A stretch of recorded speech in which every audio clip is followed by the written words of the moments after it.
민수기 6장입니다. 여호와께서 모세에게 말씀하여 이르시되 이스라엘 자손에게 전하여 그들에게 이르라. 남자나 여자가 특별한 서원 곧 나실인의 서원을 하고 자기 몸을 구별하여 여호와께 드리려고 하면 포도주와 독주를 멀리하며 포도주로 된 초나 독주로 된 초를 마시지 말며 포도즙도 마시지 말며 생포도나 건포도도 먹지 말지니 자기 몸을 구별하는 모든 날 동안에는 포도나무 소사는 씨나 껍질이라도 먹지 말지며 그 서원을 하고 구별하는 모든 날 동안은 삭도를 절대로 그의 머리에 대지 말 것이라. 자기 몸을 구별하여 여호와께 드리는 날이 차기까지 그는 거룩한즉 그의 머리털을 길게 자라게 할 것이며 자기 몸을 구별하여 여호와께 드리는 모든 날 동안은 시체를 가까이 하지 말 것이요. 우선 거기까지 봅시다. 특히 여기 나실인의 성별 규례 이렇게 말씀드릴 수 있겠는데요. 6장은 나실인은 하나님께 하나님의 소유로 거룩히 구별된 사람 이런 뜻이에요. 하나님께 완전히 구별되어서 하나님께 바쳐진 사람, 그야말로 하나님의 사람이죠. 하나님께로 하나님의 것으로 완전히 구별되어진 사람. 그 사람은 하나님께서 생을 주셨지만 하나님을 위해서 살라는 거죠. 그의 생명은 그의 모든 일거수일투족, 그의 모든 전 재산, 그것은 다 하나님의 것으로 완전히 구별된 그런 사람인 거죠. 그래서 나실인으로 구별됐을 때에 어떻게 할 것인가? 하나님께서 완전히 바쳐진 사람은 어떻게 살아야 하는가? 그들에 대한 성별법입니다. 2절에 보니까 이스라엘 자손에게 전하여 그들에게 이르라. 남자나 여자가 특별한 서원 곧 나실인의 서원을 하고, 특별한 서원, 나실인의 서원, 하나님께 이 몸 바치겠습니다. 왜 가끔 그렇게 서원하시는 분들이 가끔 있어요. 지금도. 그렇죠? 근데 지금 가끔씩 그렇게 하시는 분들이 있는데, 그런 분들은 대체적으로 보면은 세상에서 자기가 살고 싶은 대로 살아보다가 안 되고 실패하고 이제 다 망하고 몸도 이제 다 망가지고 그런 다음에 이제 나 두 손 들고 하나님께 나왔습니다. 이 몸 받아주시옵소서. 그렇게 하는 경우가 있어요. 근데 막말로 좀 표현하기가 좀 뭐하지만은 세상에서도 쓸모없는 사람 근데 이제 하나님께 바치겠다고 하면 그건 옳은 생각인가요? 그것도 옳은 생각은 아니죠.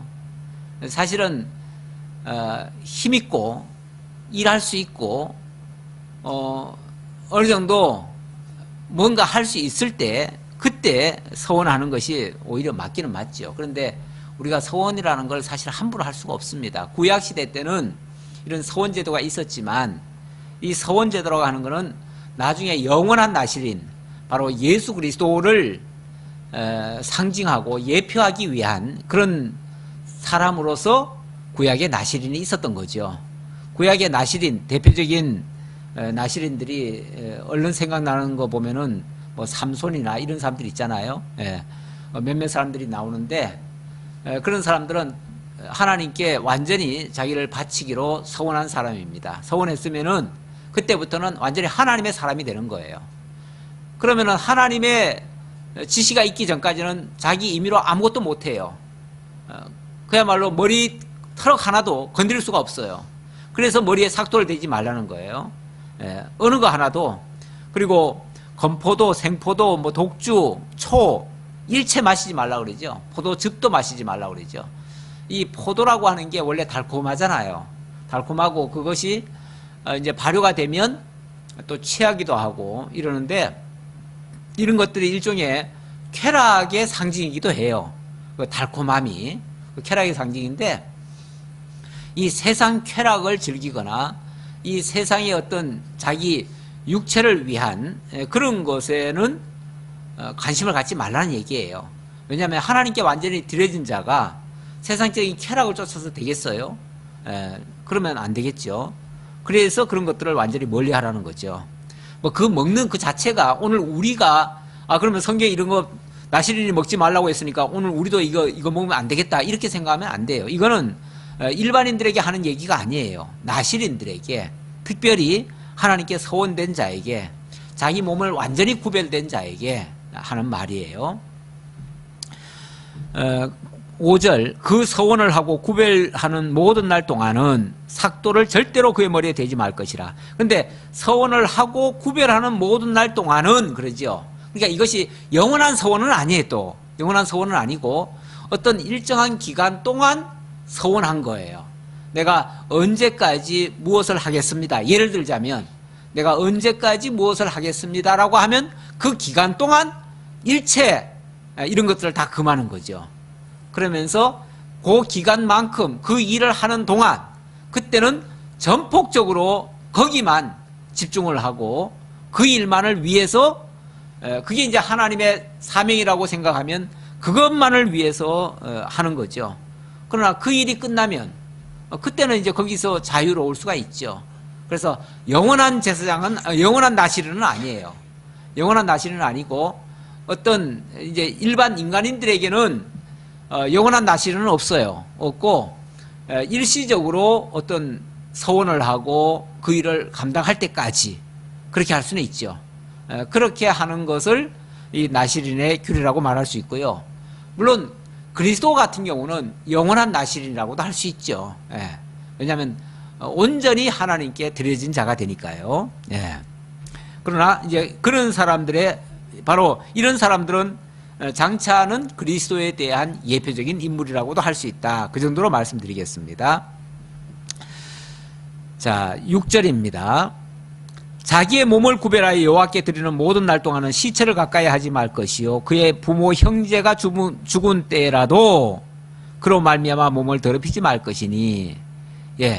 이미 하나님께 바쳐진 자니까 설령 부모 형제 자매가 죽는다 할지라도, 원래 부모 형제 자매가 죽는다고 하는 건 굉장히 중요한 일이잖아요. 굉장히 큰 일이잖아요.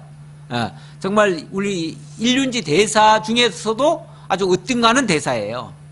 그래서 이 원래 장례라고 하는 거는 다른 것들은 무슨 일이 있다가 다 미룰 수도 있지만 장례 같은 거는 함부로 미루지도 않죠.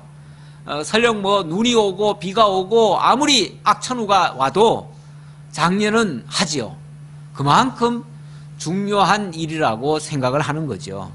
그런데 나시린으로 구별된 사람은 그것마저도 참여하면 안 된다는 거죠.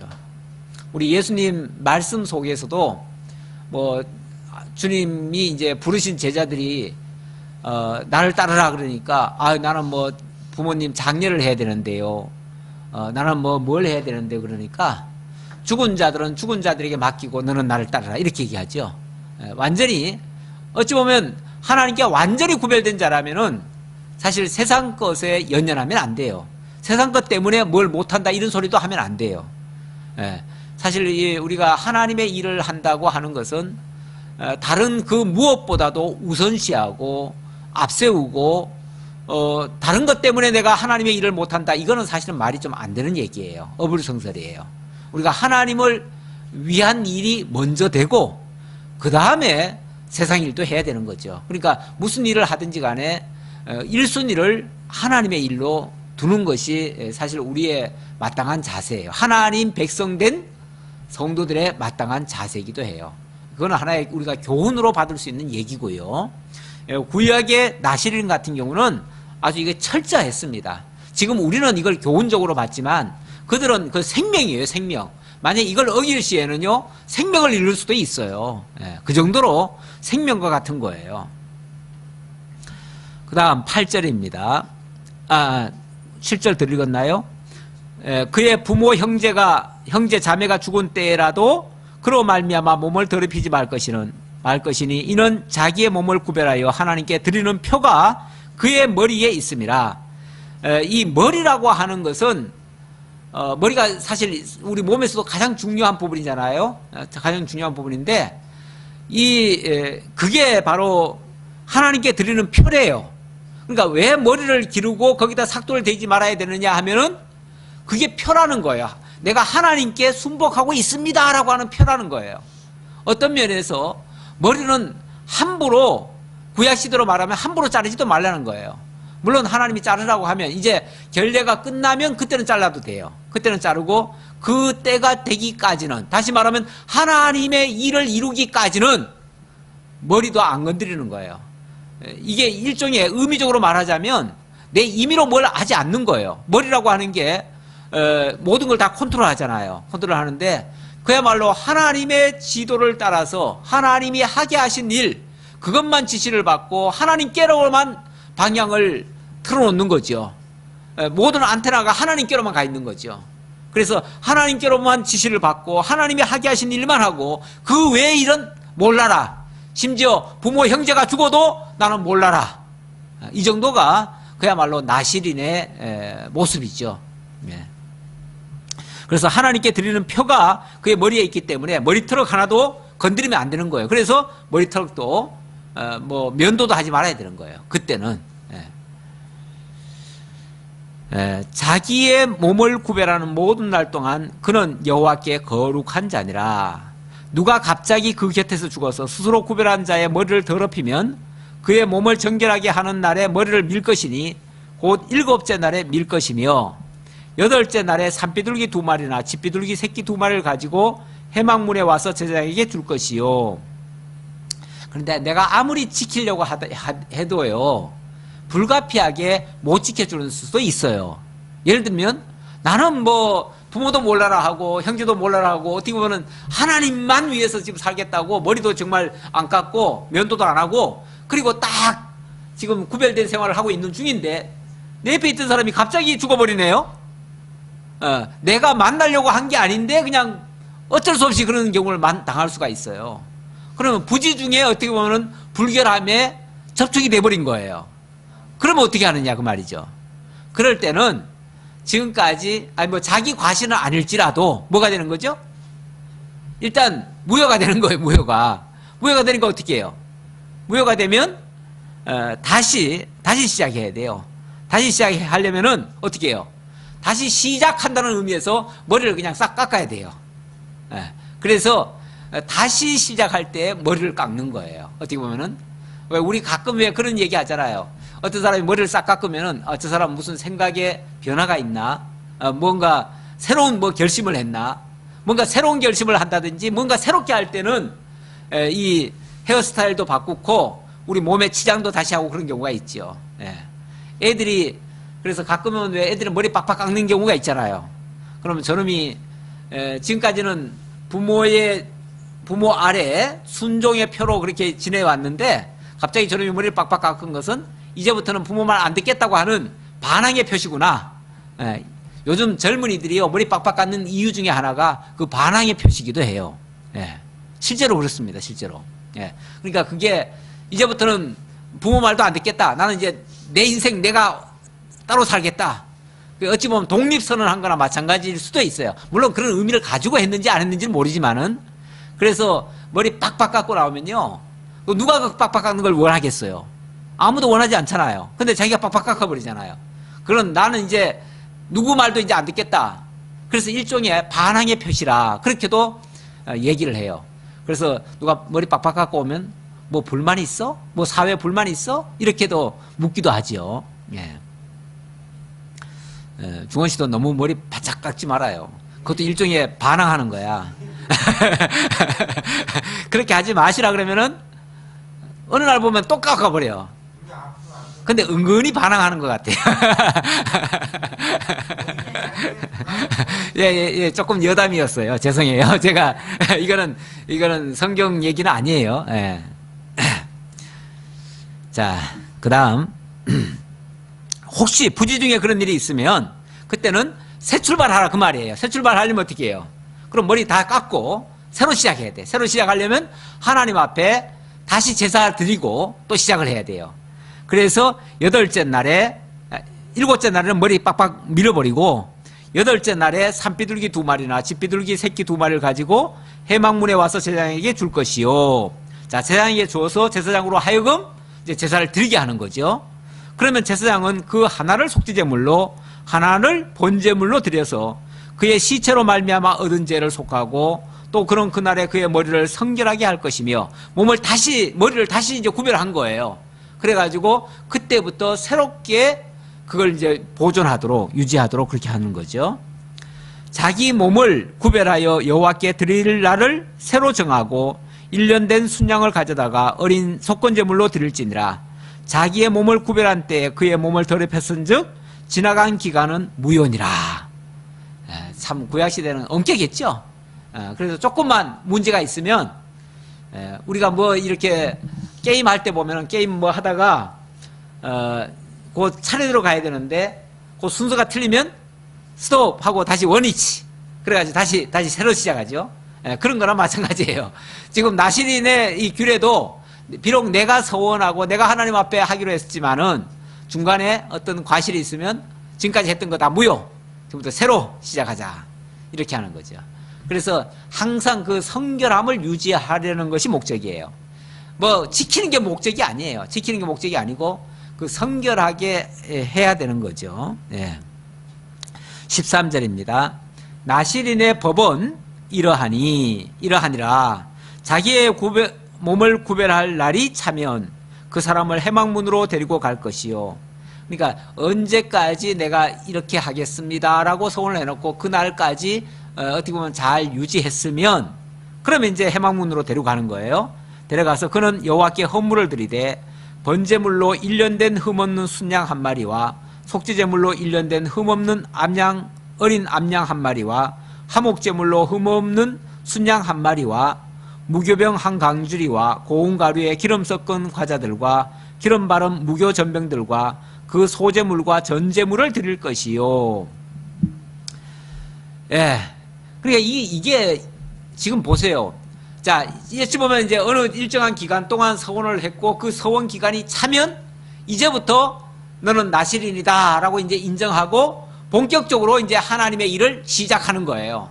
그러니까 그 이전까지는 하나님의 일을 계속 하는 게 아니고 성결 기간을 가지는 거예요. 성결 기간을 가지고 그게 이제 어느 정도 차면 그때부터 본격적인 이제 나실인으로서의 그 사역을 하는데, 어찌 보면 하나님께 구별되어서 하나님의 사람으로 온전히 서원한 사람은 이렇게 막중한 책임감을 가지고 있다. 왜냐하면 그 사람이 어찌 보면 백성을 대표해서 일을 할 수도 있고요, 전체를 대표해서 할 수가 있어요. 오늘날 교회에서도 이 중직을 맡는다고 하는 것은 사실은 그 어깨에 굉장히 심각한, 아주 중차대한 그 책임감을 지는 겁니다. 사실 아무나 할 수 없는 거예요.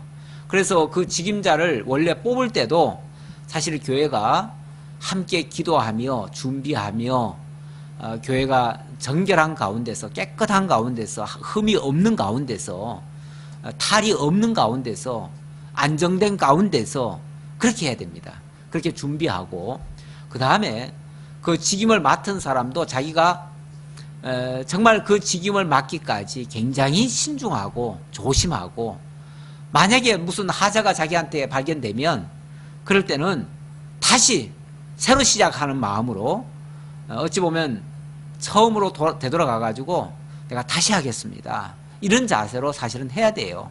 왜 그러냐면 그 사람의 어깨에 교회의 뭐 운명이라고 표현하기엔 좀 그렇지만 교회의 앞날이 걸려 있어요. 그렇잖아요. 교회의 중차대한 일을 맡은 사람, 그러니까 그만큼 하나님의 일을 한다고 하는 사람의 그 위치는요, 아주 굉장히 무거운 그 위치예요.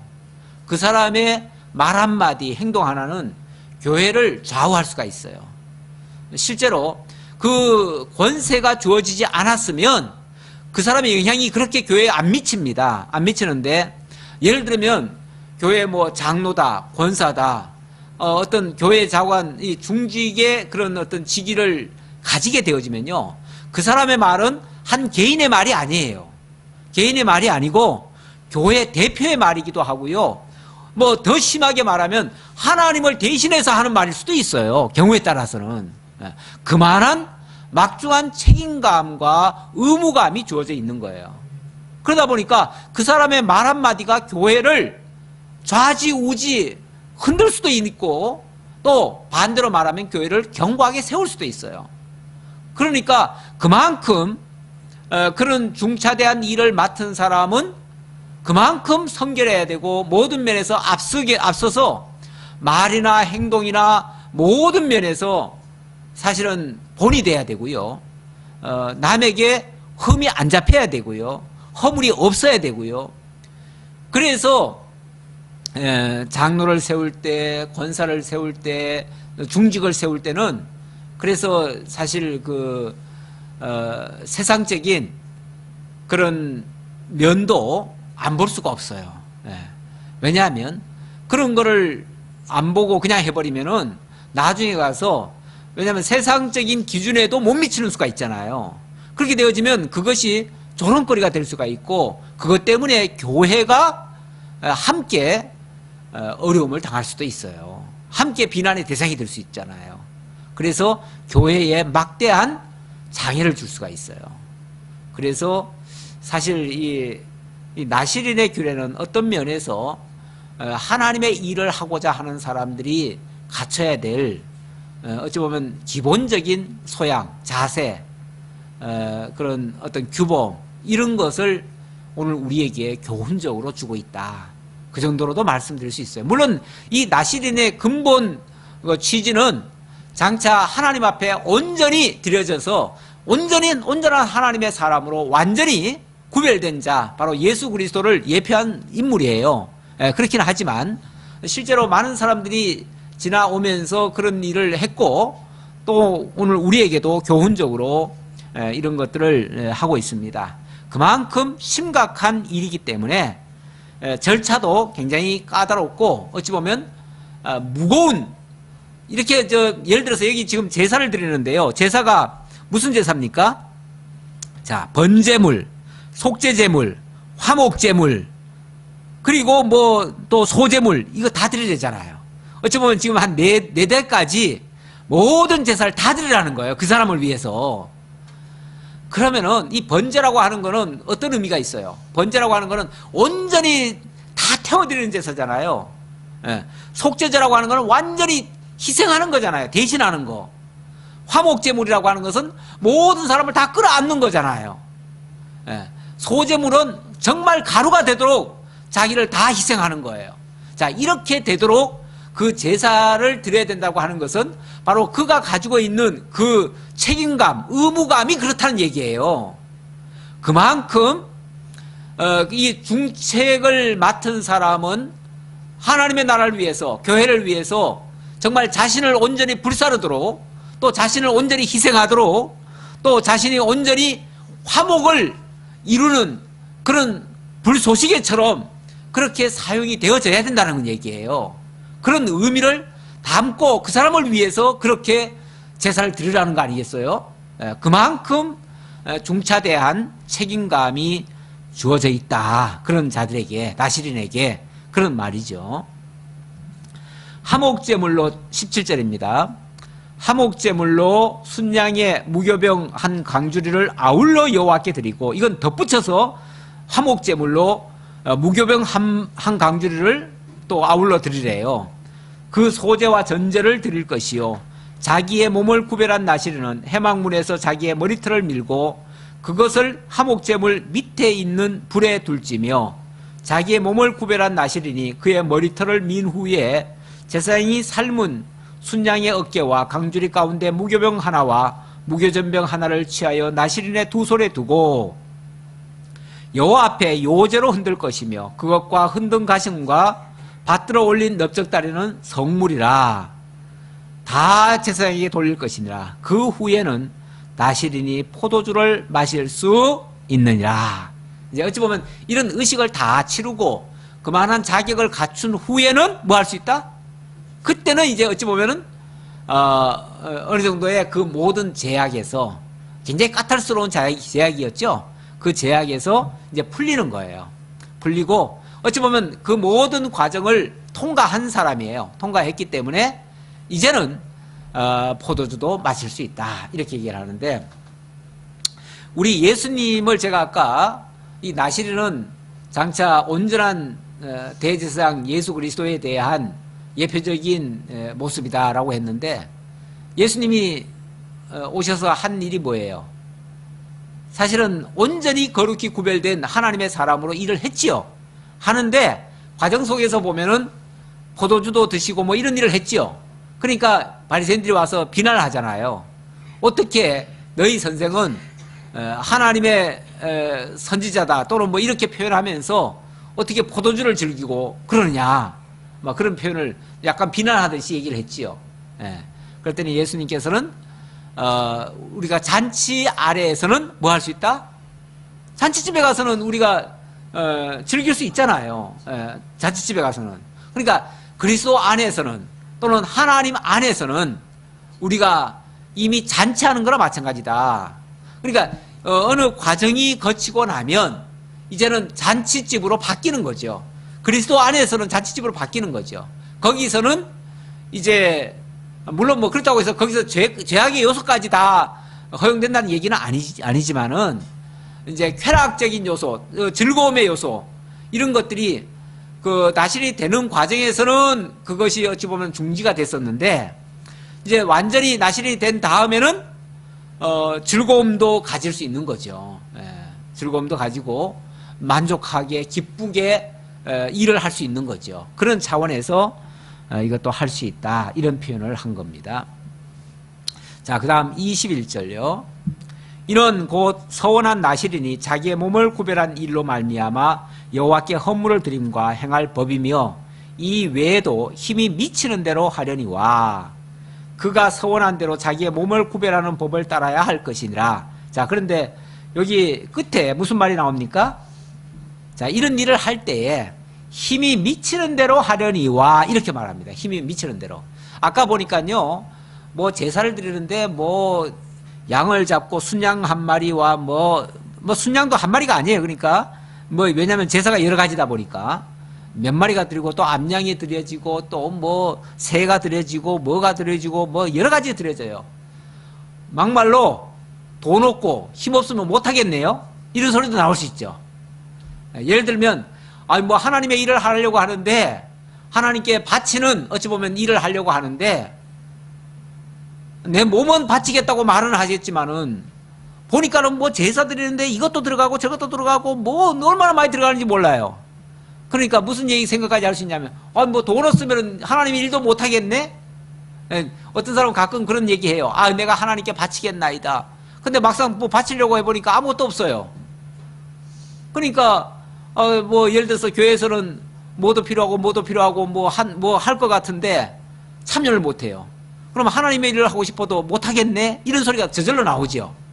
저절로 나오는데 여기 뭐라고 마지막에 해놨냐면 힘이 미치는 대로 하려니와 이렇게 말합니다. 힘이 미치는 대로. 하나님은요, 힘을 안 주고 힘쓰는 일을 하라고 하지는 않습니다. 그렇죠? 다만 힘을 조금 줬으면 조금 준 그 안에서 힘을 쓰는 거죠. 하나님은 주시지 않는 것을 요구하시는 법은 없어요. 그러니까 주신 것 중에서 힘을 다하라는 거죠. 주시는 것 중에서. 그러면 되는 거예요. 아, 양이 안 되면 뭐로 해요? 뭐 새로 하지요, 뭐. 새로 하고, 새도 안 되면요. 그럼 곡식으로 하고. 새도요, 집에서 기르는 비둘기가 없으면요, 산에 가서 잡아와서 드려도 돼. 그러니까, 정 형편이 안 되면, 그러니까, 뭐 양이 없으면은 저 산에 가서 혹시 또 뭐, 산에 가서 뭐 잡을 수 있는지 없는지 모르지만, 저간, 그래도 된다, 그 말이에요. 그러니까 쉽게 말하면 형편껏 해도 된다, 그 말이죠. 다만, 나는 없는데 하고 그냥 안 해버리면 그거는 문제다, 그 말이죠. 다만, 있으면 있는 만큼, 하나님은 없는 것을 받지 아니하실 것이요. 있으면 있는 대로 받으실 것이요. 우리 연보의 정신에 보면 그런 게 나오잖아요. 예. 연보라고 하는 것도 하나님은 억지로 하지 말지니 그래요. 억지로 하지 말지니. 그러면서 하나님은 주시지 않는 걸 받지 않으신다 그래요. 그러면 하나님이 주셔놓고 그 주신 거 가지고 받으시는 거예요. 우리가 이 주보에나 이런 데 보면은 그 연보한 사람이 이렇게 기록이 되고 뭐 이러니까 어떤 분은 그래요. 아유, 뭐 교회 자꾸 부담스럽다. 왜냐하면 연보 안 하면은 거기 기록도 안 되고 뭐 그래가지고 그런 거에 신경이 쓰인다는 거죠. 예. 그런데 이렇게 생각하셔야 됩니다. 그냥 조금 주셨으면 조금이라도 하시면 되는 거예요. 조금. 그러니까 액수를 왜 따져요? 액수를. 예. 액수를 따지지 말고 자기가 아니 난 돈이 없어서 못해. 아, 막말로 100원도 없습니까? 1000원도 없습니까? 예. 아니, 그거는 핑계지요. 과부의 두 랩돈이라는 표현이 있잖아요. 어쩌면 두 랩돈이란 말은 지극히 적은 돈이에요. 근데 그 사람은 그게 어떻게 보면 자기 전 재산 같은 돈이에요. 그러면 그걸 드렸는데 예수님 뭐라고 그랬냐면은 다른 어떤 부자가 드린 것보다 더 많은 돈을 드렸다라고 칭찬을 하셨어요. 왜요? 그 사람은 그거밖에 없으니까 그걸 드린 거예요. 그렇으면은 자기가 하나님께로부터 받은 것을 드렸으면 그거는 그 사람이 최선을 다한 거예요. 그게 액수가 적다고 해서 허물 볼 수는 없어요. 그런데 나는 없으니까 안 하겠다 그러면은 그건 뭐가 되는 거예요? 아무리 적어도 전혀 없지는 않잖아요. 근데 나는 없으니까 안 해버리겠다. 아, 어떻게 1000원을 해? 예를 들어서 그렇게 생각하면 그건 사람 눈치 보는 거죠. 체면 따지는 거죠. 하나님 앞에서 하는 거는요, 액수나 이런 걸 보지 말고 하나님 앞에서는 자기가 그냥 감동 주시는 대로 그냥 주신 것에서 이렇게 하면 그 사람으로서 최선을 다한 거예요. 그러면 되는 거예요. 하나님은 절대 없는 걸 원치 않아요. 근데 가끔 보면은 이번에도 뭐 그 횟수 같은 게 이렇게 나오니까 그 공동의사록에 나오니까 그거 가지고 또 상처를 받으시더라고요. 아, 돈이 없어서 연보를 못했는데 거기다가 그렇게 적어 놓으시면 어떡하냐고 그러셔요. 그런데 그거는요, 그분이 예를 들자면 눈치를 보신 거예요. 예, 눈치를 보신 거예요. 그리고 자꾸 자기만 헤아린, 아, 나는 돈도 없는데, 그리고 안 하신 거예요. 예, 그래 놓고는 거기 또 적은 거를 또 눈치를 보는 거야. 그런데 내가 안 했으면은 안 한 대로 사실은 표현되는 게 사실 맞지 않나요? 원칙은? 근데 왜 그게 부끄럽죠? 왜 그게 상처가 되죠? 그거는 사람을 의식했다는 얘기예요. 우리가 만약에 하나님 앞에서 내가 연보하고 하나님 앞에서 떳떳하면요, 부끄러울 게 없는 거예요. 하나님이 안 주셔서 안 했는데 왜 부끄럽습니까? 막말로 책임을 물으려면 하나님께 물어야죠. 예. 그건 사람을 자꾸 의식하니까 그래요. 연보는요, 내가 해놓고 사람을 자꾸 의식하면 안 돼요. 예. 남이 알아주기를 봐도 안 되고요. 남이 또 뭐 흉볼까봐 그거 의식해도 안 돼요. 하나님이 주신 거면은 하시면 되고요. 조금 주셨으면 조금 하시면 되고요. 예. 좀 많이 주셨으면 좀 많이 하셔요. 그러면 되는 거예요. 그러면 더 이상 교회가 그거 가지고 사람 차별하지 않습니다. 절대로. 예. 괜히 자기가 자격지심에서 조금 아이고, 어떻게 이걸 부끄러워서 어떻게 내. 이래가지고 못 내는 거예요. 그래 놓고 나중에 또 자기 이름 또 안 나왔다고 또 그렇게 또 흉을 또, 속상해 하면은 그건 오히려 자기가 떳떳하지 않은 거예요. 자꾸 사람을 의식해서 그런 거예요. 절대 교회 생활은 그렇게 하는 거 아니다라는 걸 말씀드리고요. 우리는 다 하나님 앞에서 하는 겁니다. 우리가 같이 있는 거는요, 서로 격려하고 돕고 서로 의지하기 위해서 같이 하는 거지. 이거 뭐 사람 서로 눈치 보라는 게 아니에요. 사람 절대 눈치 보지 마세요. 남은 하든 말든 내가 하는 거예요. 그냥 내가 하나님 앞에서. 자, 그 다음 22절입니다. 22절, 여기서는 이제 제사의 축복의 말씀이 나오는데요. 사실 이 부분이 매우 중요하죠. 이스라엘 백성들에게 축복의 말씀을 하라는 그런 말씀인데요. 여호와께서 모세에게 말씀하여 이르시되, 우리 한번 여기는 좀 중요하니까 우리 다 같이 한번 합독을 해봅시다.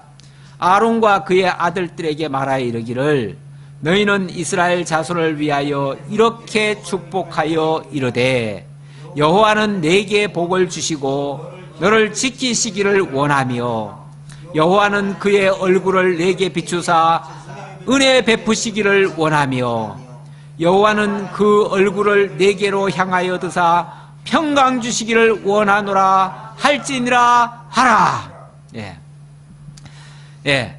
주시기를 원하노라 할지니라 하라 그랬어요. 이게 이제 왜냐면은 이게 하나님이 모세한테 말하고 모세가 아론한테 말하고 아론이 그의 아들들에게 지금 말하는 거예요.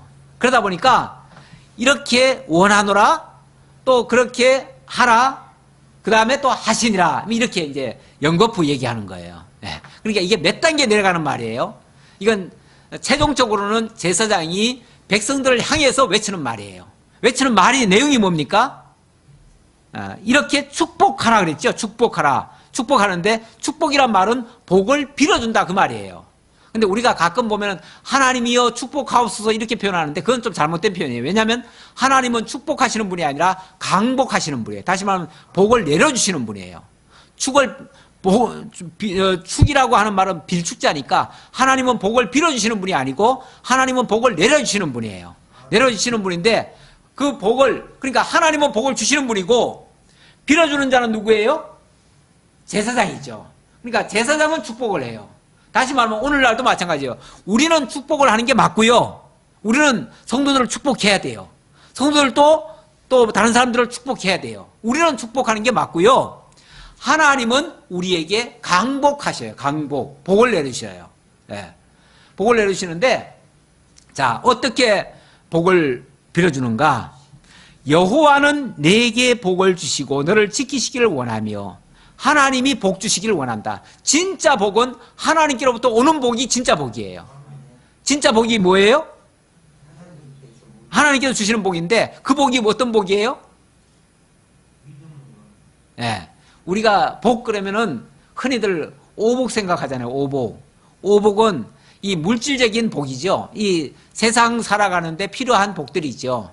뭐 건강하고 돈 많이 벌고 평안하고 또 모든 일이 화평하게 잘 이루어지고 또 나중에 죽을 때 잘 죽는 거. 우리 권사님 맨날 기도하시는 게 죽을 때 잘 죽기를 바라신다고 기도하신다는데 맞아요. 그것도 필요한 거예요. 왜냐하면 죽을 때 고생하고요. 죽을 때 엉뚱한 소리 하고 죽으면 그것도 골치 아파요. 아니, 권사님으로 사시다가 죽을 때 갑자기 이상한 소리 한다? 그거 참 곤란해요. 죽을 때 정말 자녀들 다 불러다 놓고 정말 내가 믿는 하나님, 정말 나는 복 받았고 이 복을 너희들도 같이 받기를 원한다. 내가 가는 그 하나님의 나라에 너희들도 다 같이 있기를 원한다. 너희들도 정말 나처럼 예수 믿고 하나님 나라를 같이 소유하고 우리 이 다음에 거기서 영원토록 하나님 찬양하면서 그렇게 살자. 그동안 정말 행복했다. 정말 고마웠다. 너희들도 이제 날 따라오렴 하고 이렇게 정말 마지막 축복해주고 그리고 이제 나는 간다. 빠이빠이. 그동안 행복했어. 고마웠어. 잘 있어. 이러면 얼마나 좋겠어요. 이거 연습 좀 하세요. 연습. 권사님. 예, 연습 좀 하셔. 예, 어느 날 갑자기 가더라도 반드시 이렇게 하시고 자녀들을 불러다 놓고 그리고 너희들도 혹시 안 믿는 친구 있으면은 잘 믿으라고. 내 소원은 너희들한테 다른 거 아무것도 안 바란다. 정말 하나님 믿는 거 하나님 믿고 우리 같이 영원히 살아야 되지 않겠냐. 영원한 나라에서 함께 살자. 아 정말 예. 그렇죠. 예, 그것 뭐 더 좋고요. 예. 그래도 우리가 이런 바른 신앙을 가져야 되지 않겠냐. 바른 신앙 하면은 성리로 교회. 이렇게 얘기 한마디 더 붙이면은 더 금상첨화고요. 예, 어쨌든, 예. 진짜 복은요, 하나님의 영원한 복이죠. 창세전 그리스도 안에서 하나님의 나라, 그리고 하나님의 의, 그게 진짜 복덩어리예요. 그리고 복의 근원이 그 복을 이루어주실 그 당사자가 그리스도예요. 그 그리스도를 우리가 영접하는 것이 진짜 복받은 거고 그 나라를 소유하는 것이 진짜 복 있는 자요. 그렇게 말씀하시죠. 예. 예. 그 우편에 있는 양들에게 뭐라 그럽니까? 창세로부터 복받은 자들이요. 예. 이 나라를 상속하라 그러잖아요. 예. 그 복받은 자들에게 상속하는 것이 하나님의 나라예요. 그리고 너희를 의롭다 해주시고 그게 진짜 복받은 자들의 증표예요. 오늘 우리가 하나님의 나라를 소유했다고 하는 증표는 뭐냐면 우리를 의롭다 해주신 거예요. 예수 믿고 의롭다 된 거. 그게 진짜 복인데 그 복 받기를 원한다 그 말이죠. 여호와가 내게 그 복을 주시기를 원하고 너를 지키시기를 원하고 그렇게 하기 위해서 여호와는 그의 얼굴을 내게 붙이사 은혜 베푸시기를 원하며, 하나님의 은혜가 계속 지속돼야 그 복이 우리 안에 머무는 거예요.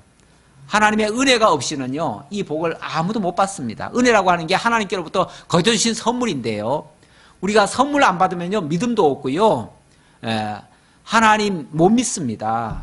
예수 그리스도 나의 그리스도라고 나의 주라고 고백 못 합니다. 예. 그래서 은혜 베푸시기를 원하며 여호와는 그 얼굴을 내게로 향하여 드사 평강 주시기를 원하노라. 어찌 보면 그 은혜의 결과가 평강이에요.